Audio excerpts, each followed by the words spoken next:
Ẹ kú dédé àsìkò gbogbo ibi tí ẹ ti ń gbọ́ mi lé lóko tàbí lẹ́yìn òde. Jẹ́ kí a gbàdúrà. Bàbá ayérayé, aṣẹ́ yín lọ́ba fún àánú àti ojú rere ńlá láti arígbà láti rí ọjọ́ ẹtì tí ó gbẹ̀yìn oṣù kẹjọ.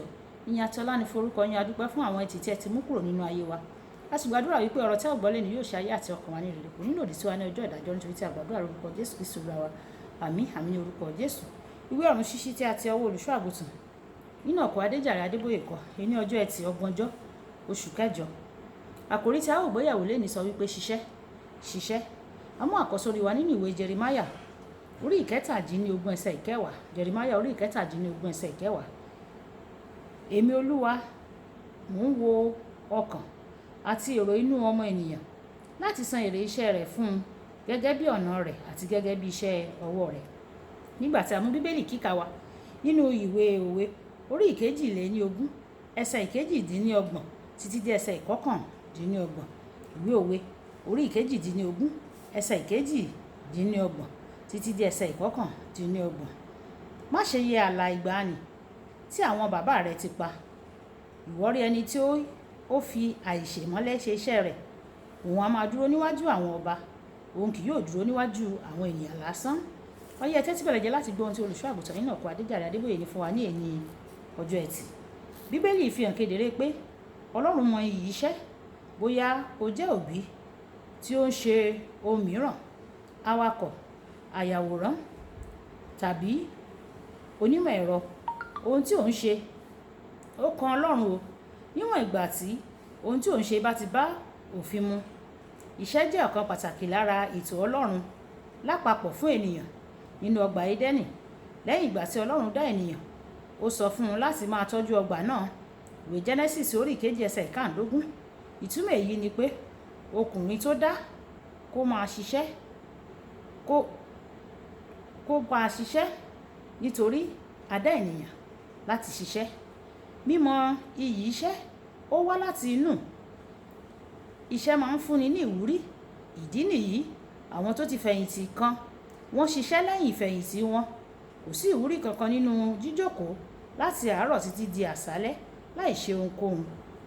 Ọ̀pọ̀lọpọ̀ àwọn ọlọ́rọ̀ ló máa ń ní ìpòrúru ọkàn nígbà tí wọ́n bá rò pé àwọn ti ní owó tó tí wọn kò sì nílò láti ṣiṣẹ́ mọ́. Kò sí ayọ̀ kankan nínú àìṣe ohunkóhun. Fún àpẹẹrẹ, tí o bá ṣiṣẹ́ ní ọgbà kan, wà á ní ọ̀pọ̀lọpọ̀ ìwúrí nígbà tí àwọn èso náà bá so. Ẹsẹ̀ àkọ́sórí wa tí òní sọ pé Ọlọ́run yóò fún ẹnìkọ̀ọ̀kan ní èrè iṣẹ́ rẹ̀. Torí náà, tí ẹnìkan kò bá ṣiṣẹ́ tí kò ṣe ohunkóhun, ẹni náà kò ní gba ohunkóhun o. Ìdí nìyí tí ìwé Tẹsalóníkà kejì orí ìkẹta ẹsẹ̀ ìkẹwàá tí ó fi sọ pé nítorí nígbà tí àwa wà lọ́dọ̀ yín, a ṣe àwọn òfin kan wọ̀nyí fún yín pé bí ẹnìkan kò bá ṣiṣẹ́ kí ó má ṣe jẹun. Ìdí tí Ọlọ́run fi fún ọ ní tálẹ̀ǹtì ni pé kí o fi ṣiṣẹ́. Tí onígbàgbọ́ kò bá lo tálẹ̀ǹtì rẹ̀, yóò jábọ̀ níwájú Ọlọ́run o ní ọjọ́ ìkẹyìn. Ìwé Mátíù orí ìkarùndínlọ́gbọ̀n ẹsẹ̀ ìkẹrìnlá títí dé ẹsẹ̀ ọgbọ̀n. Ọlọ́run kò lè gba ìmẹ́lẹ́ láàyè rárá o. Ìwé Jòhánù orí ìkarùn ẹsẹ̀ ìkẹtàdínlógún sọ pé ṣùgbọ́n Jésù ó dá wọn lóhùn pé bàbá mi ń ṣiṣẹ́ títí di ìsinsìnyí, èmi náà sì ń ṣiṣẹ́. Tí Ọlọ́run bá ń ṣiṣẹ́, kò ní gbà ọ̀lẹ láàyè. Ọlọ́run mi kì í ṣe Ọlọ́run àwọn ọ̀lẹ o. Tí onígbàgbọ́ bá jẹ́ ọ̀lẹ tó sì ń bi Ọlọ́run fún ìbùkún, yóò pa irú ẹni bẹ́ẹ̀ tì ní o. Iṣẹ́ kárakára tó ìmẹ́lẹ́ kì í ṣe ti Ọlọ́run o. O kò lè pe ara rẹ ní Kìrìsìtẹ́nì kí o sì jẹ́ ọ̀lẹ. Kódà kó jẹ́ pé o kò tíì rí iṣẹ́. Gbàdúrà sí Ọlọ́run kí ìwọ náà kí o sì wá nǹkan láti máa ṣe kí o fi ṣàfikún àwùjọ lọ́nà gidi. Bó ti wù kó kéré mọ́ láti ibi ṣíṣe yìí, Ọlọ́run yóò ṣí ilẹ̀kùn gíga fún ọ.